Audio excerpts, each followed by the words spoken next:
नमस्ते विद्यार्थी मित्रों, कक्षा 11 विषय हिंदी और आज का हमारा अभ्यास का टॉपिक है पाठ 12 जिनका नाम है दुख। और इस पाठ का साहित्य प्रकार है कहानी। इस कहानी को समझने से पहले हम उनके जो लेखक हैं उनका थोड़ा परिचय प्राप्त करें। तो इस कहानी के लेखक है यशपाल जी। यशपाल जी का जन्म 1903 में फिरोजापुर छावनी पंजाब के कांगड़ा जिले में हुआ था और उनके पिता हीरालाल तथा माता प्रेमा देवी सामान्य परिवार के थे। उनका प्रारंभिक शिक्षा कांगड़ी गुरुकुल में हुई है तो उच्च शिक्षा नेशनल कॉलेज लाहौर से उन्होंने प्राप्त की हुई है। वे सरदार भगत सिंह तथा सुखदेव के क्रांतिकारी विचारों से बहुत ही प्रभावित हुए थे और इसी वजह से वे क्रांतिकारी दल के सदस्य बने थे। इन वजह से उन्होंने कारावास भी भोगा था तो वे मार्क्सवादी विचारधारा के बड़े समर्थक थे। वे एक अच्छे सफल उपन्यासकार, निबंधकार तथा कहानीकार के रूप में हमारे सामने प्रसिद्ध हुए हैं। उनकी कई ऐसी कृतियों के नाम यहाँ दिए गए हैं, आपकी पाठ्यपुस्तक में हैं। देशद्रोही, दादा कामरेड, दिव्या, अमिता, झूठा सच आदि उनके प्रसिद्ध उपन्यास है। तो इनके अतिरिक्त ज्ञानदान, अभिशप्त, भस्मावृत, चिंगारी, पिंजरे की उड़ान, उत्तम की माँ, फूलों का कुर्ता, तर्क का तूफान आदि उनके कहानी संग्रह रहे हैं। तो न्याय का संघर्ष, देखा सोचा समझा, सिंहावलोकन आदि निबंध उल्लेखनीय कृतियाँ रही है। तो यशपाल जी को देव पुरस्कार, सोवियत लैंड नेहरू पुरस्कार तथा भारत सरकार का पद्म भूषण सम्मान भी प्राप्त हुआ है। तो यहाँ हम देख सकते हैं कि वे अच्छे कहानीकार, निबंधकार और एक अच्छे उपन्यासकार के रूप में उनसे हमें कई अच्छे समाज उपयोगी साहित्य प्राप्त हुए हैं। तो एक बात और भी हम करें कि वे एक यथार्थवादी रचनाकार रहे हैं तो सामाजिक रूढ़ियों के विरोधी भी रहे हैं। वे एक अच्छे प्रगतिशील विचारक थे तो उन्होंने अंधविश्वास तथा सामाजिक कुरीतियों का भी खुलकर विरोध किया हुआ है। उनका समग्र लेखन आम लोगों से जुड़ा हुआ है। उनकी इस कहानी की बात करें तो प्रस्तुत दुख कहानी उनकी एक ठोस यथार्थवादी रचना है और उन्होंने इस कहानी का शीर्षक दुख इसलिए रखा है कि इसमें यशपाल जी ने दुख की परिभाषा को समझाया है कि दुख जो है वह क्या है। तो दुख एक ऐसी संवेदना है जिन्हें हम अपने जीवन से कभी अलग नहीं कर सकते हैं और दुनिया में कई ऐसे जीव जंतु हैं जो इस दुख से मुक्त नहीं हुए हैं। दुख जीवन का एक हिस्सा है और उनसे व्यक्तियों को हर हाल में से जूझना ही पड़ता है।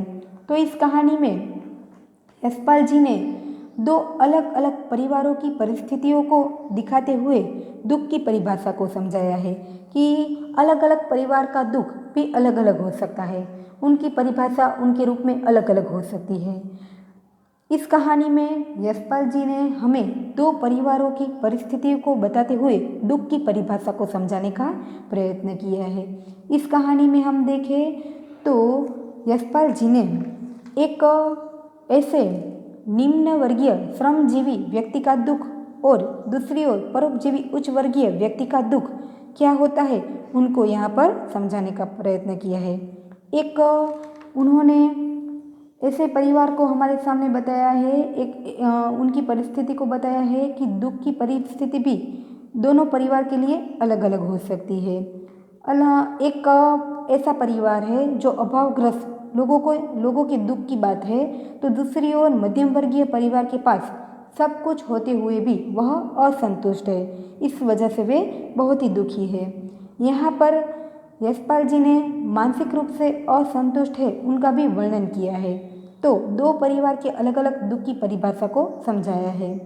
यशपाल जी ने बताया है कि हमारे जीवन में यदि हमें सुखी रहना है तो हमारी परिस्थिति जैसी भी है, ईश्वर ने हमें जितना भी कुछ दिया है उसमें संतुष्ट रहना है।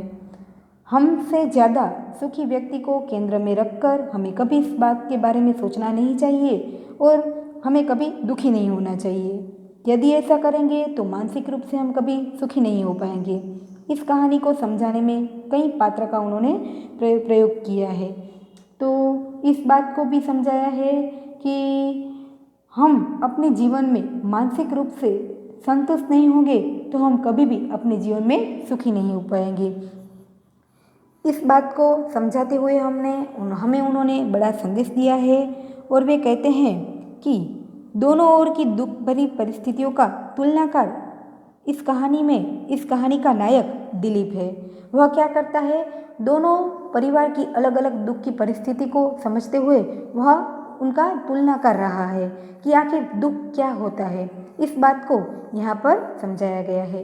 तो हम देखें तो यशपाल जी ने ऐसे दो परिवारों की बात बताई है, जिनमें एक परिवार ऐसा है, उनके नायक दिलीप और उनकी पत्नी हेमा है तथा उनके साथ उनके छोटे भाई और उनका नौकर जुड़ा हुआ है। तो दूसरी ओर एक ऐसा परिवार है, विधवा स्त्री है और उनका बेटा है। दोनों परिवार में दुख की परिस्थिति है, परंतु दोनों के दुख की परिस्थिति अलग अलग है। तो यहाँ दुख आखिर क्या है, सही मायने में दुख क्या है, इस बात को यहाँ पर समझाने का प्रयत्न किया है।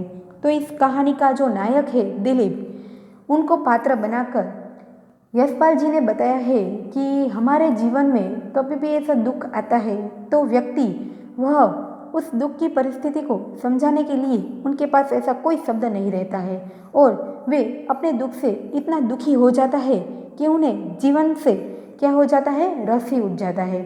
यहाँ पर एक और हम देखें तो कभी कभी व्यक्ति के जीवन में कई ऐसे दुख आते हैं, तो कुछ लोग होते हैं छोटे छोटे दुख से दुखी हो जाते हैं और उनसे दुखी होने की वजह से वह जीवन से अपना मुंह मोड़ लेते हैं। तो यहाँ पर सच्चा दुख क्या है, इस बात को यशपाल जी ने इस कहानी में समझाने का प्रयत्न किया है। यहाँ हम क्या करेंगे, इस पूरी कहानी को पढ़ते जाएंगे, समझते जाएंगे और वास्तव में दुख क्या है, इस बात को हम समझने का प्रयत्न करेंगे। यहाँ जो कहानी है उनकी शुरुआत में ही कहा है यशपाल जी ने कि जिसे मनुष्य सर्वापेक्षा अपना समझ भरोसा करता है, जब उसी से अपमान और तिरस्कार प्राप्त हो तब मन वितृष्णा से भर जाता है, एकदम मर जाने की इच्छा होने लगती है।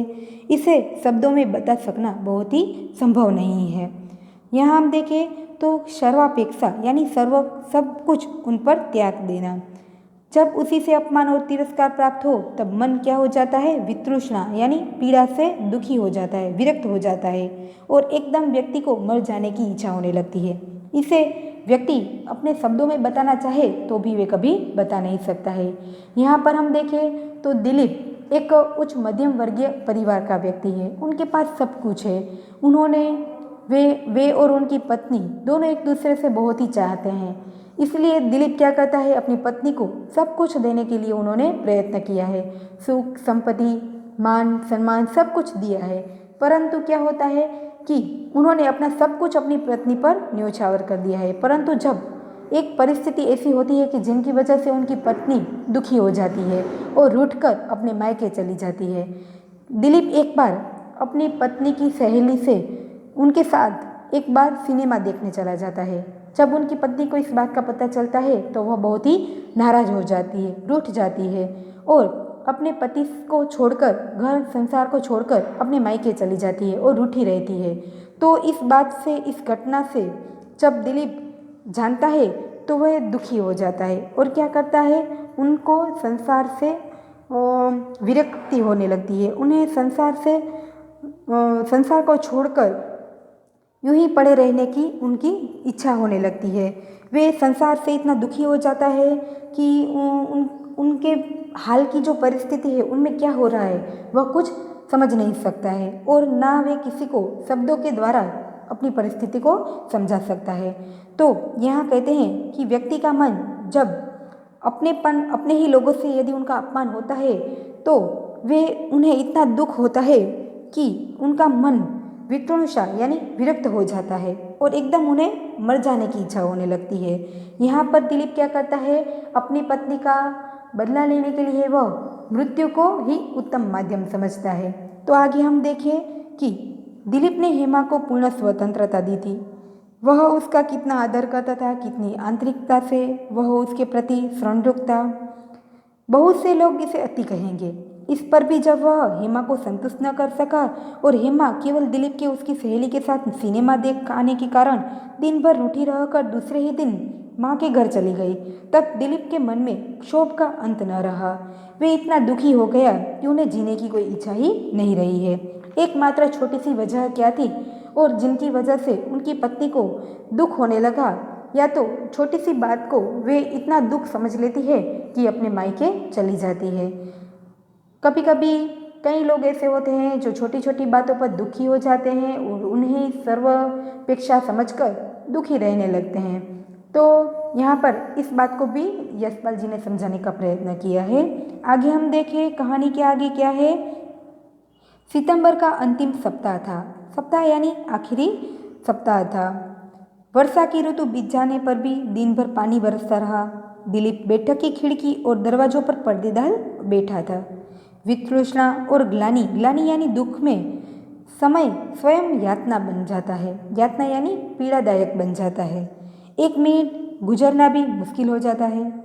समय को बीतता न देख दिलीप खींचकर सो जाने का यत्न यानी प्रयत्न करने लगा। इसी समय जीन पर से छोटे भाई के दब दब कर उतर कर चले आने का शब्द सुनाई दिया। अलसाई हुई आंखों को आधा खोल उसने दरवाजे की ओर देखा तो छोटे भाई ने पर्दों को हटाकर पूछा कि भाई जी, आपको कहीं जाना ना हो तो मैं मोटरसाइकिल ले जाऊं?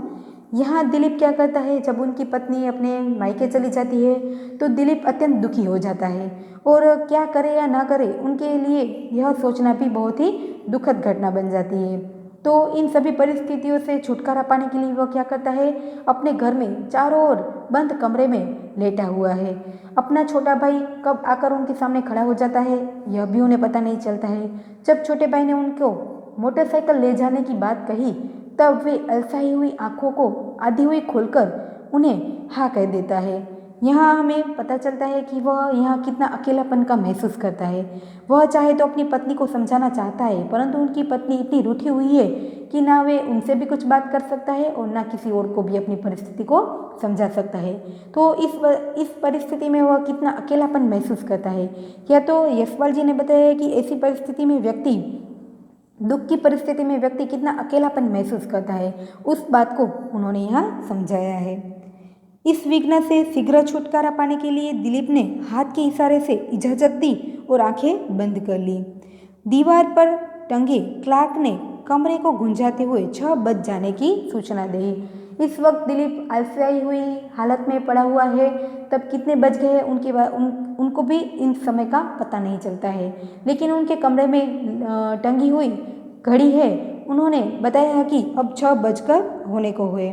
दिलीप को अनुभव हुआ कि क्या देह यूं ही कैद में पड़ा रहेगा। उठकर खिड़की का पर्दा हटाकर देखा तो बारिश थम गई थी। अब उसे दूसरा भय हुआ, कोई भी बैठेगा और अप्रिय चर्चा चला देगा। दिलीप खड़ा होकर खिड़की की बाहर झांककर देखता है तो बारिश थम चुकी है और वे क्या करता है, अपने मन को मजबूत करने के लिए कहता है कि क्या मैं यूं ही कमरे में कैद पड़ा रहूँगा, अपने दुख को घेर कर यूं ही पड़ा रहूँगा। इसीलिए आगे वे सोचता है कि उन्हें एक बात का भय हुआ कि यदि मैं यूं ही घर में कैद पड़ा रहा तो कोई ना कोई आ जाएगा और फिर वही चर्चा को दोहराएगा। इसलिए वह क्या करता है, उठकर खड़ा चला जाने का प्रयत्न करता है। वह उठा, भाई की साइकिल ले गली के कीचड़ से बचता हुआ और उससे अधिक लोगों की निगाहों से छिपता हुआ वह मोरी दरवाजे से बाहर निकल गया। शहर की पुरानी फसिल के बाग में से होता हुआ मिंटो पार्क जा पहुंचा। वह कहाँ जा पहुंचता है, मिंटो पार्क जा पहुंचता है। उस लंबे चौड़े मैदान में पानी से भरी घास पर पछुआ के तेज झोंकों में ठिठुरने के लिए उस समय कौन आता है। पछुआ यानी पश्चिम दिशाओं से कौन आने वाला है। इसलिए वह क्या करता है, उस रास्ते से गुजरते हुए अपने दुख के सहारे खामोश होते हुए और अपनी दुख की परिस्थिति को अपने ही साथ चर्चा करते हुए वह क्या करता है, उस सड़क से गुजरते हुए चला जाता है। आगे हम देखें तो इस कहानी में आगे कौन सी बात आती है, तो उस एकांत में एक बेंच के सहारे साइकिल खड़ी कर वह बैठ गया। सिर से टोपी उतार बेंच पर रख दी। सिर में ठंड लगने से मस्तिष्क की व्याकुलता कुछ कम हुई।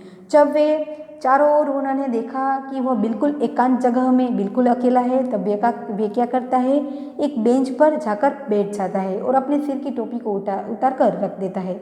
इस वजह जो वातावरण में जो ठंडक का एहसास था वे उसके मस्तिष्क को लगते हुए वह उन्हें कुछ अपनी व्याकुलता कम होती हुई नजर आती है।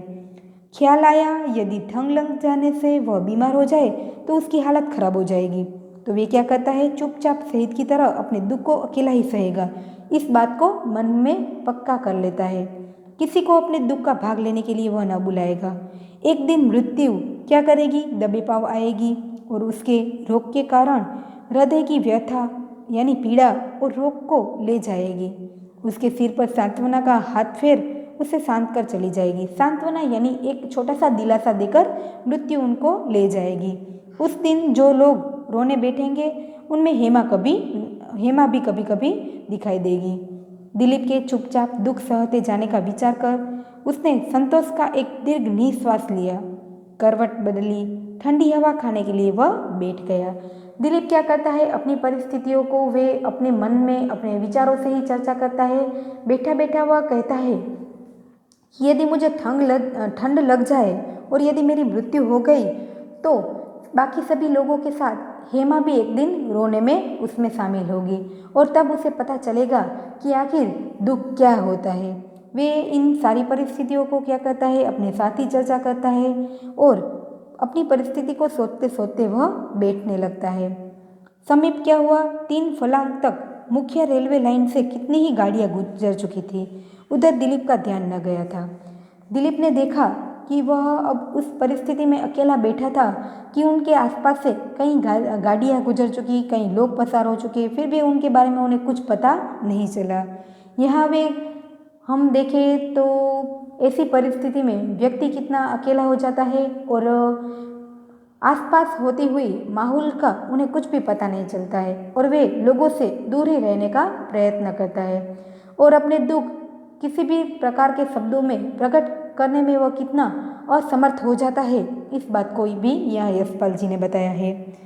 दिलीप क्या करता है, समीप 3 फलांग तक मुख्य रेलवे लाइन से कितनी गाड़ियां गुजर चुकी थी, उधर दिलीप का ध्यान न गया था। अब जब फ्रंटियर मेल तूफानी तीव्र गति से कोलाहल करती हुई गुजरी तो दिलीप ने उस ओर देखा। तब वह जागृत अवस्था में आता है। लगातार फर्स्ट और सेकंड के डिब्बों से निकलने वाले तीव्र प्रकाश से वह समझ गया कि फ्रंटियर मेल जा रही है। 9:30 बज गए होंगे। वे जब घर से निकला था तब बारिश थम गई थी। एकांत स्थान में उनका कितना समय गुजर चुका वे भी उन्हें पता नहीं चला था। जब फ्रंटियर मेल उनके आसपास से गुजरी तब उन्हें पता चला कि अब शायद 9:30 बज गए होंगे। आगे हम देखें तो स्वयं सहे अन्याय के प्रतिकार की एक संभावना देख उनका मन हल्का हो गया था। वह लौटने के लिए उठा। शरीर में कुछ शैथिल्य यानी ढिलास बाकी रहने के कारण साइकिल पर न चढ़ वह पैदल पैदल बागोबाग बादशाही मस्जिद से टकसाली दरवाजे और टकसाली से भाटी दरवाजे तक पहुंचा। मार्ग में शायद ही कोई व्यक्ति उसे दिखाई दिया हो। सड़क किनारे स्तब्ध यानी शांत खड़े बिजली के लैंप निष्काम और निर्विकार भाव से अपना प्रकाश डाल रहे थे। यहाँ हम देखें तो निष्काम यानी जिसके मन में कोई इच्छा ही न हो और निर्विकार यानी जिसमें कोई विकार या कोई परिवर्तन न हो। इस प्रकार क्या कर रहे थे, सड़क पर प्रकाश डाल रहे थे।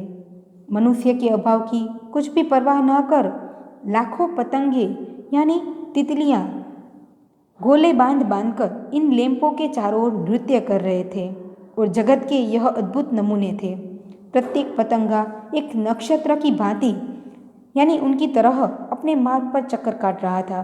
कोई छोटा कोई बड़ा दायरा यानी राउंड बना रहा था।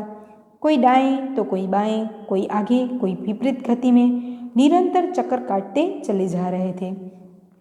कोई भी किसी से टकराता नहीं था। वृक्ष के भीगे पत्ते बिजली के प्रकाश में चमचमा रहे थे। यहाँ हम देखें तो यशपाल जी ने एक सड़क का सुनसान सड़क पर खड़े हुए बिजली के खंभों के आसपास का वर्णन करते हुए अलंकारिक भाषाओं का प्रयत्न किया है और उन्होंने बताया है कि संसार कितना अच्छा है। उनकी ओर देखने पर हमें कभी हमारा ध्यान भी नहीं जाता है। तो एक ऐसे संसार का उन्होंने यहाँ वर्णन किया है कि मनुष्य न होते हुए भी संसार कितना अच्छा दिखाई देता है। तो उसका वर्णन करते हुए वे कैसा वर्णन करते हैं कि दिलीप एकांत की खोज में मिंटो पार्क में गया था। वहाँ से लौटते समय उसे कोई व्यक्ति दिखाई नहीं दिया, पर सड़क के किनारे वाले बिजली के लैंपों के चारों ओर क्या था, लाखों पतंगे गोल बांधकर नृत्य कर रहे थे। लैंप के नीचे आगे बढ़ने पर उसकी छोटी परछाई उसके आगे फैलती जा रही थी।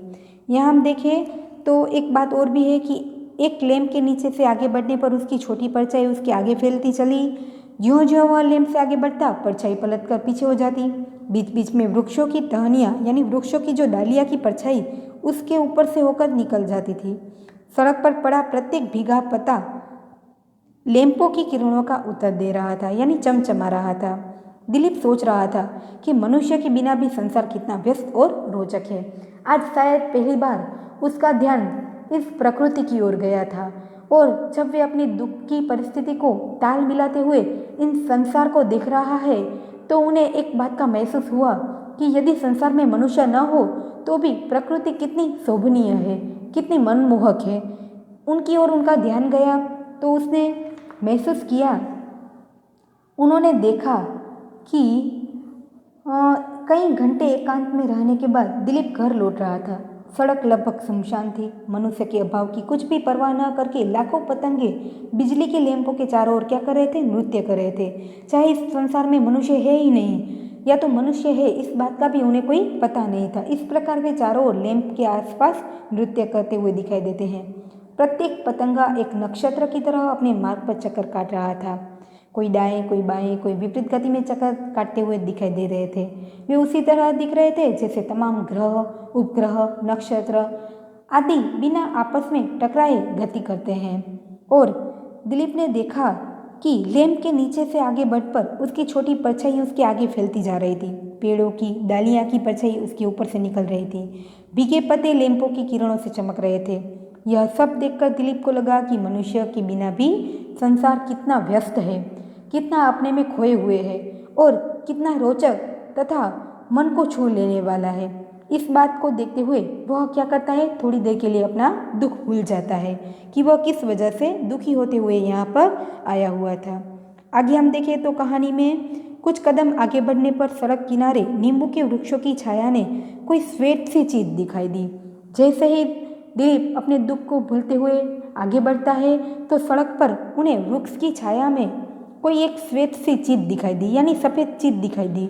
कुछ और बढ़ने पर मालूम हुआ कि कोई छोटा सा लड़का सफ़ेद कुर्ता पायजामा पहने एक थाली सामान रखे कुछ बेच रहा है।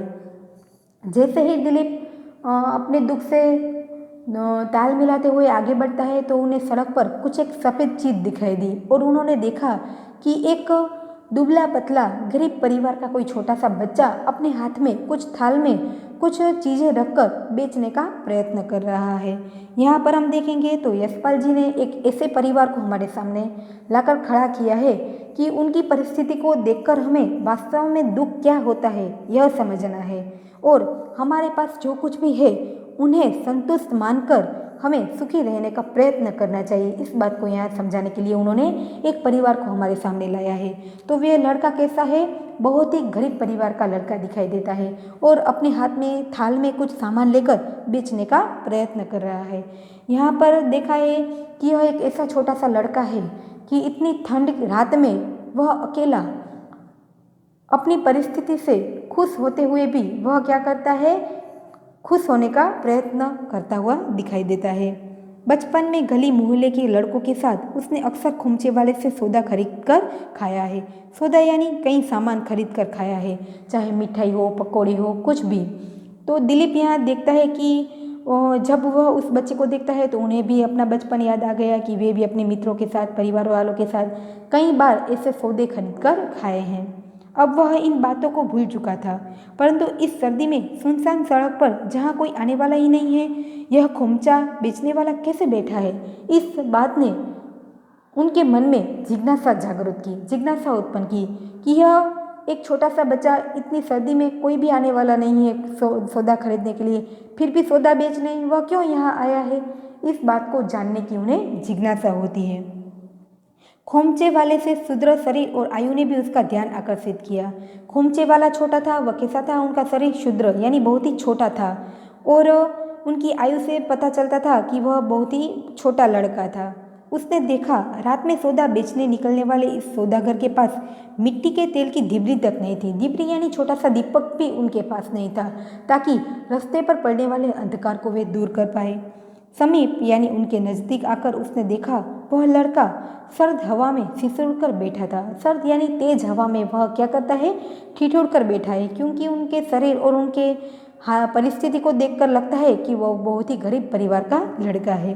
दिलीप के समीप आने पर यानी दिलीप जब उनके पास गया तो उसने आशा की एक निगाह उसकी ओर डाली और फिर आंखें झुका ली। बच्चा उनको यह कहने का प्रयत्न करता है कि आप मुझसे कुछ खरीद लें, परंतु शर्म की वजह से या तो क्या यह पता नहीं, उन्होंने अपनी आंखें झुका ली। दिलीप ने और ध्यान से देखा। लड़के के मुख पर खोमचा बेचने वालों की चतुरता न थी, क्योंकि वह बच्चा ही इतना छोटा था कि उनमें कोई चतुरता न ही हो, उनकी आयु ही इतनी कम दिखाई देती थी, बल्कि उसकी जगह थी एक कायरता। दिलीप ने महसूस किया कि उस छोटे से बच्चे में कोई चतुरता न होकर वह डरा डरा हुआ सा दिखाई दे रहा था। उसकी थाली में भी खोमचे का थाल न होकर घरेलू व्यवहार की एक मामूली हल्की मुरादाबादी थाली थी। उन्होंने देखा कि उनके हाथ में कोई एक मामूली सी थाल थी और जिनमें कुछ क्या था, मिठाई, पकोड़े, कुछ ऐसी चीज़ें जो हैं उनके ढेर पड़े हुए थे। तराजू भी न था, यानी मापने का, उस चीज़ को तोलने का कोई एक साधन भी न था। थाली में कागज़ के 8 टुकड़ों पर पकोड़े की बराबर ढेड़ियाँ लगाकर रख दी गई थी। ढेरी यानी कुछ चीज़ों का लगाया हुआ कोई समूह होता है जो कागज़ में बांधकर उनका समूह बनाकर रख दिया गया हो। दिलीप ने सोचा इस ठंडी रात में हम ही 2 व्यक्ति बाहर है। वह उसके पास जाकर ठिठक गया। मनुष्य में भी कितना भेद होता है। या तो उन्होंने देखा कि परंतु मनुष्यत्व एक चीज़ है जो कभी कभी भेद की सब दीवारों को लांघ जाती है, छू जाती है। उन्होंने देखा कि मनुष्य में तो बहुत ही भेद होता है, एक अमीर हो चाहे दूसरा गरीब हो, परंतु मनुष्यत्व क्या चीज़ है, उस बात को यहाँ पर यशपाल जी ने हमारे सामने प्रस्तुत किया है कि चाहे मनुष्य के बीच चाहे कितना भी भेद क्यों ना हो, वह एक अमीर हो एक गरीब हो, परंतु मनुष्यत्व नाम की जो चीज़ है वह सारी परिस्थितियों को लांघ जाती है। दिलीप को समीप खड़े होते हुए लड़के ने कहा, एक एक पैसे में एक एक ढेरी है। उन्होंने जो 8 पकोड़े के पड़ीके बनाकर रखे थे कागज में, उन्होंने कहा कि एक एक पैसे में एक एक ढेर है। एक क्षण चुप रहकर दिलीप ने पूछा, सब कितने पैसे में बेच रहे हो? बच्चे ने उंगली से ढेरियों को गिनकर जवाब दिया, 8 पैसे लगेंगे। दिलीप ने केवल बात बढ़ाने के लिए पूछा, कुछ कम नहीं करोगे? दिलीप जानता था कि वह बच्चा इतनी ठंडी रात में कुछ बेचने निकला है तो शायद उनकी परिस्थिति नाजुक होगी या तो उन्हें पैसे की ज़रूरत होगी। फिर भी बात को बढ़ाने के लिए वह पूछता है कि क्या तुम कुछ कम नहीं करोगे? दिलीप ने केवल बात बढ़ाने के लिए पूछा था। सौदा बिक जाने की आशा से जी प्रफुल्लितता बालक के चेहरे पर आ गई थी, परंतु जब दिलीप ने कुछ पैसे कम करने के लिए कहा तो इस प्रफुल्लता और इस प्रश्न से उठ गई। उसने उत्तर दिया, माँ बिगड़ेगी या तो माँ नाराज हो जाएगी। इस उत्तर से दिलीप द्रवित हो उठा। द्रवित हो जाना यानी यह एक मुहावरा है कि आघात लगना, दुखी हो जाना। आगे हम देखें तो वह बोला, क्या पैसे माँ को दे देता है? बच्चे ने हामी भरी, यानी बच्चे ने हाँ में हाँ भरी। जब दिलीप ने पूछा कि तुम इन पैसों को अपने माँ को दे देता है, तो बच्चे ने सिर हिलाकर हाँ कहा। दिलीप ने कहा, अच्छा, यह सभी सौदा मुझे दे दो, सभी पकोड़े के जो ढेर आप तुम्हारे पास है वे मुझे दे दो। लड़के की व्यस्तता देख दिलीप ने अपना रुमाल निकालकर दे दिया और पकोड़े उसमें बंधवा लिए। उनके पास कुछ बड़ी प्लास्टिक के बैग या तो कुछ भी नहीं थे, इसलिए उन्होंने क्या किया, दिलीप के पास जो भी रुमाल था वे उसमें दे दिया और उसमें पकोड़े बांधने के लिए उन्होंने कहा। 8 पैसे का खोमचा बेचने जो इस सर्दी में निकला है उसके पर क्या अवस्था होगी, इस बात को दिलीप को सोचने पर मजबूर कर देती है। यह सोचकर दिलीप सिहर उठा, यानी वह बहुत ही दुखी होता हुआ दिखाई दिया, कांप उठा। उसने जेब से 1 रुपया निकाल लड़के की थाली में डाल दिया। रुपये की खनखनाहट से वह सुनसान रात गूंज उठी। यहाँ पर हम देखें तो इस जो खनखनाहट की आवाज़ है वही उन दोनों की ही बात बताता है कि यशपाल जी ने कहा है कि वहाँ वातावरण इतना खामोश था, उन दोनों के अलावा उस वातावरण में कोई और था ही नहीं। तो वहाँ पर सुनसान सड़क का यहाँ वर्णन किया है। रुपये को देख लड़के ने कहा, मेरे पास तो सिर्फ पैसे नहीं हैं। वह क्या करता है, बाकी के पैसे देना चाहता है, परंतु उनके पास इतने पैसे नहीं थे। दिलीप ने पूछा, तेरा घर कहाँ है? तो लड़का कहता है कि पास ही गली में है। लड़के ने जवाब दे दिया। दिलीप मन में उसका घर देखने का कुतूहल जाग उठा। दिलीप के मन में क्या हुआ, उनकी इस परिस्थिति को, उनके घर को देखने के लिए उनके मन में एक जिज्ञासा हुई, कुतूहल जाग हुआ, यानी देखने का मन होना। चलो मुझे भी उधर ही जाना है, रास्ते में तुम्हारे घर से पैसे ले लूँगा। यह बात कहकर वह दोनों रास्ते से आगे बढ़ते हैं। बच्चे ने घबरा कर कहा, पैसे तो घर पर भी नहीं होंगे, क्योंकि बच्चा अपनी घर की परिस्थिति को जानता था, इसलिए इतनी ठंड रात को वह सौदा बेचने के लिए भी निकला था। दिलीप सुनकर सिहर उठा, काँप उठा। उन्हें एक प्रकार का दुख हुआ और वे कहता है कि होंगे, तुम चलो तो सही। लड़का खाली थाली को छाती से चिपटाकर आगे आगे चला और उसके पीछे बाइसिकल को थामे दिलीप चलता है। दिलीप ने पूछा, तेरा बाप क्या करता है? दिलीप रास्ते में उनसे बात करते हुए कहता है कि तेरा बाप क्या करता है? लड़के ने जवाब दिया, बाप तो मर गया है। फिर दिलीप चुप हो गया और दूर जाकर उसने फिर पूछा, तुम्हारी माँ क्या करती है? लड़के ने फिर उत्तर दिया, माँ एक बाबू के यहाँ चौका बर्तन करती है, अब बाबू ने उसे हटा दिया है। दिलीप ने पूछा, क्यों हटा दिया बाबू ने उनको? तो लड़के ने जवाब दिया कि माँ 250 रुपया महीना लेती थी। जगतू की माँ ने बाबू से कहा कि वह सभी काम 200 रुपये में कर देगी, इसलिए बाबू की घरवाली ने माँ को हटाकर जगतू की माँ को रखा है। यह सभी 1-1 मार्क्स के या तो 2 मार्क्स के प्रश्न में हमें पूछे जा सकते हैं। दिलीप ने फिर चुप हो गया और फिर लड़का नंगे पैर गली के कीचड़ में छप छप करता चला जा रहा था। इतना दुखी है, उनकी परिस्थिति कितनी गंभीर है। गरीब परिवार का बच्चा है, घर में खाने के लिए रोटी तक नहीं है, फिर भी वह कितना खुश दिखाई देता है। यह देखकर दिलीप भी सुखी दुख को भूलकर खुश रहने का प्रयत्न करता है। दिलीप को कीचड़ से बचकर चलने में असुविधा हो रही थी। लड़के की चाल की गति को कम करने के लिए दिलीप ने फिर प्रश्न पूछा कि तुम्हें झाड़ा मालूम नहीं होता, यानी तुम्हें ठंड नहीं लगती?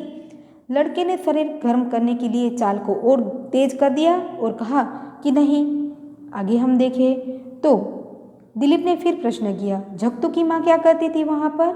लड़के ने कहा, जगतू की माँ स्कूल में लड़कियों को घर से बुला लाती थी। स्कूल वालों ने लड़कियों को घर से लाने के लिए मोटर रख दी है, तो उसे वहाँ से निकाल दिया।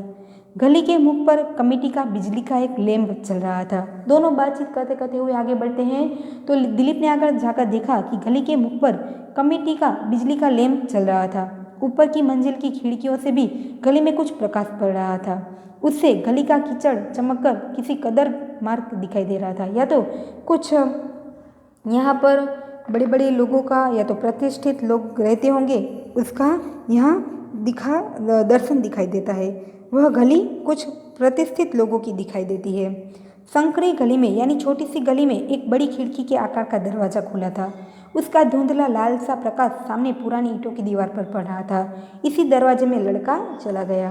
दोनों बातचीत करते करते आगे बढ़ रहे हैं तो दिलीप ने देखा कि एक प्रतिष्ठित परिवारों की गली दिखाई दी और उनमें एक छोटी सी गली में खिड़की के आकार का दरवाज़ा था और उनमें से एक छोटा सा लाल प्रकाश सामने की पुरानी ईंटों पर पड़ रहा था और वह छोटा सा बच्चा उस घर में चला गया।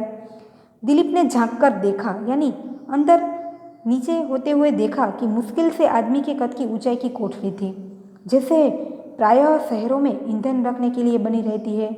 यहाँ पर दिलीप ने देखा कि वह कोठरी कैसी थी।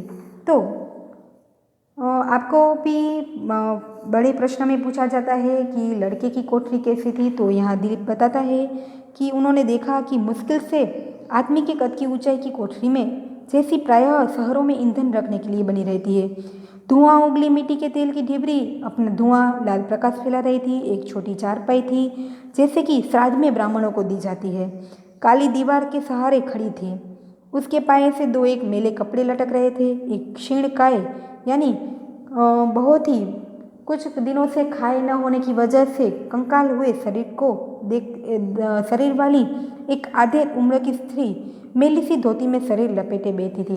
दिलीप ने यहाँ एक इतने अत्यंत गरीब परिवार को देखा कि उनके पास ना रहने की कोई ऐसी सगवड़ थी और ना ही पहनने के लिए कहीं कपड़े थे, परंतु फिर भी उस छोटे से परिवार में दुखी परिवार में भी उन्हें कुछ और झांक कर देखने का प्रयत्न किया तो बिल्कुल भी रहने लायक वह घर नहीं दिखाई दे रहा था। बेटे को देख स्त्री ने पूछा, सौदा बिका बेटा? जब दिलीप बाहर से उन कोठरी के अंदर देखता है तो माँ बेटे बातचीत करते हैं और माँ अपने बेटे को आकर देखती है और उनसे पूछती है कि तुम जो सौदा ले गए थे वह बिक गया? लड़के ने उत्तर दिया, हाँ माँ, और रुपया माँ के हाथ में देकर कहा, बाकी पैसे बाबू को दे देना। रुपया हाथ में ले माँ ने विस्मय से पूछा, यानी चकित होकर पूछा, कौन बाबू बेटा? तब बच्चे ने उत्साह से कहा कि बाइसिकल वाले बाबू है और उन्होंने ही मुझसे सब सौदा लिया है। उसके पास छोटे पैसे नहीं थे, बाबू गली में खड़ा है। घबरा कर माँ बोली, रुपये के पैसे कहाँ मिलेंगे बच्चा? क्योंकि वे जानती थी कि उनके पास वापस देने के लिए पैसे नहीं थे। सिर के कपड़े को संभालकर दिलीप को सुनाने के अभिप्राय से माँ ने कहा, बेटा रुपया बापूजी को लौटाकर घर का पता पूछ ले, पैसे कल ले आना। लड़का रुपया दिलीप को लौटाने आया। दिलीप ने ऊंचे स्वर से कहा ताकि माँ सुन ले। उन्होंने कहा कि रहने दो रुपया, कोई परवाह नहीं, फिर आ जाएंगे। सिर के कपड़े को आगे खींचकर स्त्री ने कहा कि नहीं जी, आप रुपया लेते जाइए, बच्चे पैसे कल ले आएगा। दिलीप ने शर्माते हुए कहा, रहने दीजिए, यह पैसे मेरी तरफ से बच्चे को मिठाई खाने के लिए रहने दीजिए। स्त्री नहीं करती रह गई और दिलीप अंधेरे में पीछे हट गया, वहाँ से दूर चला गया। तो स्त्री मुरझाई, कुम्हलाई, पीले चेहरे पर कृतज्ञता और प्रसन्नता की झलक छा गई। जब किसी ने उनकी परिस्थिति को समझकर उनकी मदद की, इस बात को सोचकर ही वह बहुत ही प्रसन्न हो गई। रुपया अपनी चादर की खूंट में बांधकर एक ईंट पर रखे पीतल के लोटे से बाह के इशारे से पानी ले उसने हाथ धो लिया और पीतल के एक बेले के नीचे से मेले अखोचे यानी कुछ सामान रखने पर उन पर जो ढकने का कपड़ा होता है उन्हें हम कहते हैं, लिपटी रोटी निकाली और बेटे का हाथ धुला उसे खाने को दे दी, क्योंकि वे जानती थी कि कुछ ही चीज़ उनके पास खाने के लिए थी। बेटा तुरंत की कमाई से पुलकित हो रहा था, यानी प्रसन्न हो रहा था। मुंह बनाकर कहा, ओह रूखी रोटी, क्योंकि हर रोज़ वे सिर्फ यही रूखी रोटी खाता था और आज जब उन्हें अच्छे पैसे मिले तो वे कहता है कि मुझे कुछ अच्छा खाना है। माँ ने पुचका कर कहा, मना कर कहा, नमक डाला हुआ है बेटा। समझिए, उनके पास खाने के लिए सिर्फ रोटे थे और नमक डालने की, जैसे कि आज की उनकी परिस्थिति को देखकर कहा कि रोज़ तो रूखी रोटी खाता है लेकिन आज मैंने नमक डाला है। यह उन माँ बेटे की कितनी दारुण या गरीब परिस्थिति है, उनका लेखक ने यहाँ वर्णन किया है कि कितना गरीब परिवार है कि उनके पास खाने के लिए कुछ भी नहीं है, या तो पहनने के लिए पूरे कपड़े भी नहीं है। बच्चे ने रोटी जमीन पर डाल दी और ऐंठ गया, यानी रूठ गया। सुबह भी रूखी रोटी खाई और रोज रोज रूखी रोटी खाए, यह कहकर वह क्या करता है, रूठ जाता है। हाथ आंखों पर रख बच्चा मुंह फैलाकर रोना ही चाहता था। माँ ने उसे गोद में खींच लिया और कहा, मेरा राजा बेटा, सुबह जरूर दाल खिलाऊंगी। देख बाबू तेरे लिए रुपया दे गए हैं, मेरा शाबाश बेटा, राजा बेटा, यह कहती हुई अपने बच्चे को मनाती है। और यह सभी पूरा दृश्य दिलीप क्या कहता है, कोठरी की बाहर से देख रहा है। सुबह मैं तुझे खूब सौदा बना दूंगी, फिर तू रोज दाल खाना। वे क्या करती है, अपने बच्चे को मनाने का प्रयास करती है, मैं तुम्हें सुबह खूब सौदा बना दूंगी, वह तुम भी खाना और उनसे जो पैसे मिलेंगे उनसे मैं तुम्हें दाल बना दूंगी। यहाँ हम देख सकते हैं कि माँ बेटे दोनों अपनी परिस्थिति से जूझने का कितना प्रयत्न करते हैं। बेटा रीझ गया, उसने पूछा, माँ तूने रोटी खा ली? बेटा रूठा हुआ था, फिर भी वे जानता था कि उनकी माँ ने अभी खाना नहीं खाया होगा, इसलिए अपनी माँ से पूछ बैठता है। खाली अंगोछे को तहाते हुए यानी देखते हुए माँ ने उत्तर दिया, हाँ बेटा, मुझे भूख नहीं है, तू खाना खा ले। यहाँ देखिए कि दोनों के परिस्थिति कितनी गरीब है। माँ है वह अपने बेटे के लिए खाना रखती है, तो बेटा रूठा हुआ है, फिर भी वह जानता है कि उनकी माँ ने खाना नहीं खाया होगा, क्योंकि उनके पास इतना खाना था ही नहीं। भूखी माँ का बेटा बचपन के कारण रूठा था, परंतु माँ की बात के बावजूद घर की हालत से वह परिचित था। उसने अनिच्छा से एक रोटी माँ की ओर बढ़ाकर कहा कि एक रोटी तू खा ले। वह इतना भूखा था कि वह सारी रोटी खा जाना चाहता था, फिर भी वह जानता था कि उनकी माँ ने कुछ नहीं खाया है, इसलिए एक रोटी अपने माँ की ओर दे देता है। माँ ने स्नेह से पुचकाकर कहा, नहीं बेटा, मैंने सुबह देर से खाई थी, मुझे अभी भूख नहीं है, तू खाना खा ले। क्योंकि माँ जानती थी कि रोटियां थी ही नहीं कि वे और कुछ खाए और अपना बेटा भूखा ना रह जाए, इसलिए उन्होंने क्या किया, उन्होंने बहाना बनाया कि मैंने सुबह देर से खाई थी, इसलिए अभी मुझे भूख नहीं है। दिलीप के लिए और देखना संभव न था। दांतों से होठ दबाकर वह क्या करता है, पीछे हट जाता है। दांतों से होठ दबाना यानी बिल्कुल चुप रह जाना, बोलने के लिए कुछ शब्द ही नहीं रहना, और वे क्या करता है, वहाँ से चला जाता है। यह दृश्य और आगे देखना उनके लिए ये असंभव था। मकान पर आकर वह बैठा ही था। नौकर ने दो भद्र पुरुषों के नाम बताकर कहा कि आए थे, बैठकर चले गए हैं। खाना तैयार होने की सूचना देकर उन्होंने अपने मालिक को खाने के लिए कहा। दिलीप ने उसकी ओर बिना देखे ही कहा कि भूख नहीं है। उसी समय उसे लड़के की माँ का भूख नहीं है कहना याद आया। उनकी दुख भरी परिस्थिति उनके सामने याद आ गई। नौकर ने विनती स्वर में या तो विनती के स्वर में पूछा, थोड़ा दूध ले आऊं, क्योंकि वे जानता था उनके भाले की परिस्थिति क्या थी, इसलिए वह विनती के स्वर में उन्हें कुछ खा लेने के लिए या तो दुख को भूल जाने के लिए कहता है। परंतु दिलीप रुठ जाता है क्योंकि वह दुखी था और फिलहाल अभी अभी उस परिवार की दुख की परिस्थिति को देखकर आया हुआ था, इसलिए उनका मन बहुत ही दुखी हो गया था। दिलीप ने गुस्सा आ गया और उसने विद्रुपता से कहा, यहाँ हम गए विद्रुपता यानी मजाक उड़ाकर या तो उपहास होकर उन्होंने कहा, क्यों भूख न हो तो ही दूध पिया जाता है? दूध ऐसी फालतू चीज है? क्योंकि यह दुखी हो जाता है। और आगे वे कहते हैं कि नौकर कुछ न समझ विस्मित खड़ा रहा, यानी चकित होकर खड़ा रहा। आगे मिट्टी के तेल की डिबरी के प्रकाश में देखा वह दृश्य उनकी आंखों के सामने से हटना न चाहता था। दिलीप क्या करता है, अपने नौकर को खींचकर कहता है कि तुम अब यहाँ से जाओ। और वे अभी अभी देखा हुआ उनके सामने जो कोठरी का दृश्य था वह उसके सामने से हट नहीं रहा था। छोटे भाई ने आकर कहा कि भाभी ने पत्र भेजा है और लिफाफा दिलीप की ओर बढ़ा दिया। दिलीप ने पत्र खोला तो पत्र की पहली लाइन में लिखा था कि मैं इस जीवन में दुखी देखने के लिए पैदा हुई हूँ। यहाँ एक मार्क्स का प्रश्न पूछा जा सकता है कि उनकी पत्नी ने पत्र में क्या लिखकर भेजा था। उनकी पत्नी इतनी रूठी हुई थी कि अपने आप को दुखी मानती है और वे कहती हैं कि मेरे जैसा दुख संसार में किसी को नहीं है, और वे रूठ जाती है और अपने पति से सवाल करती है कि क्या मैं दुख देखने के लिए इस दुनिया में आई थी। इस बात को पढ़कर दिलीप और दुखी हो जाता है कि वह काश अपनी पत्नी को समझा सकता कि वास्तव में दुख क्या होता है। तो दिलीप ने आगे न पढ़कर पत्र फाड़ कर फेंक दिया। उसके माथे पर बल पड़ा। माथे पर बल पड़ना यानी उन्हें बहुत ही आघात लगा। यह मुहावरा है। उसके मुंह से निकला कि काश तुम जानती कि दुख किसे कहते हैं। तुम्हारा यह रसीला दुख तुम्हें न मिले तो जिंदगी दुभर हो जाए। दुभर यानी कष्टदायक हो जाए। दिलीप अपनी पत्नी को वास्तव में समझाना चाहता था कि इतनी छोटी सी बात के उनकी पत्नी जो दुखी हो गई थी, वे पत्नी जिन्हें दिलीप ने सब कुछ दिया था, मकान, दौलत, धन, पैसे, सुख, साहेबी देने का सब कुछ प्रयत्न किया था, और उन्हीं से उनको अपमान मिला।